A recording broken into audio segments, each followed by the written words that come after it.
Well, after all the rain we've seen recently here in East Texas, we're starting to see the reemergence of an invasive worm.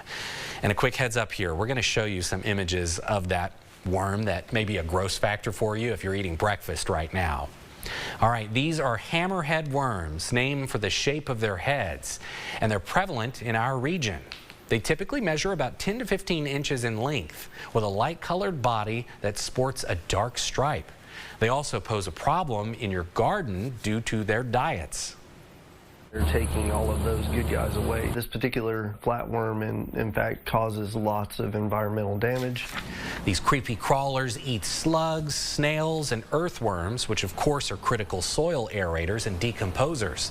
Losing them to predators can significantly reduce soil quality and alter plant growth. Now, you've got to address these pests in a very specific way, so we've asked GMET's Emma Kay to look into this. What did you find out? Well, let's start with things that you don't want to do first. So you never want to touch these hammerhead worms with your bare hands, and that's because their soft bodies secrete a toxin that can cause skin irritation, and it can make your pets sick if they eat them. But they're also incredibly tough to kill. Squishing them or cutting them in half can actually make the problem worse. That's because of their ability to regenerate, meaning each piece will become a new worm. Instead, you should put them in a sealed container filled with salt, alcohol, vinegar, or citrus oil.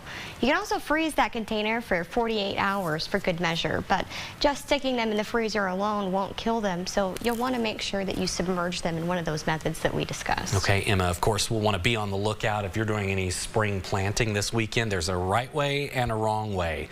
Thanks a lot for that information.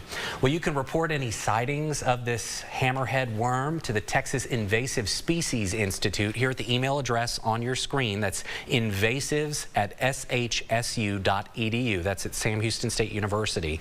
You'll need to provide a location for the sighting, and you can also contact your local Texas A&M AgriLife Extension Service office.